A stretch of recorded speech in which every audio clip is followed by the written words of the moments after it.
एक समय की बात है, एक राजा के पास बहुत से हाथी थे। उनमें से एक बहुत शक्तिशाली, आज्ञाकारी और युद्ध करने में कुशल था। वह कई युद्धों में राजा के साथ गया और राजा का पसंदीदा था। जैसे जैसे समय बीतता गया, हाथी बूढ़ा हो गया था। राजा उसकी हर रोज देखभाल रखता है, पर अब वह उसे अपने साथ युद्ध में नहीं ले जाता था।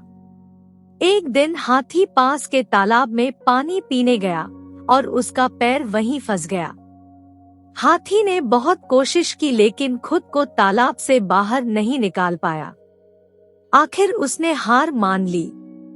तभी नौकरों ने हाथी को देखा और तालाब की ओर चले गए।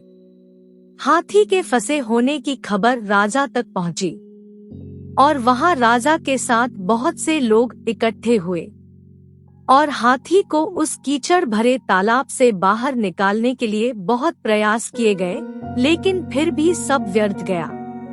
उसी समय महात्मा बुद्ध उस स्थान से गुजर रहे थे।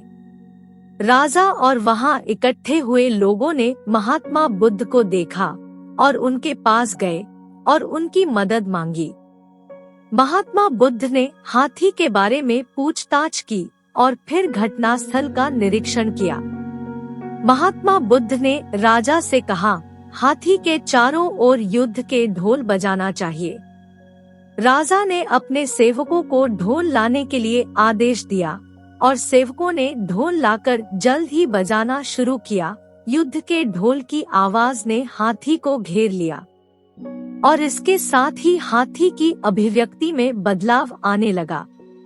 वह खड़ा हुआ और अपने आप में उत्साह के साथ कीचड़ भरे तालाब से बाहर निकलने की कोशिश करने लगा और जल्द ही वह तालाब से बाहर आ गया।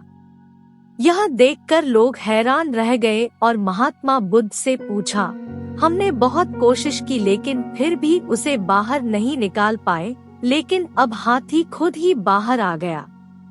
यह कैसे संभव है? महात्मा बुद्ध ने कहा, हाथी में शारीरिक क्षमता की कोई कमी नहीं थी, हमें बस उन्हें प्रेरित करने की जरूरत थी। क्योंकि हाथी युद्धों में जाता था और वह अब वहां नहीं जा सकता था।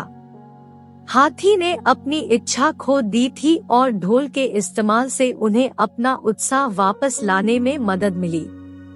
कहानी का सार यह है कि इसी तरह हमारे जीवन में कई बार हम सकारात्मक सोचना बंद कर देते हैं और उत्साह खो देते हैं और फंस जाते हैं। इसलिए निराशा को अपने ऊपर हावी न होने दें और हमेशा सकारात्मक दृष्टिकोण रखें।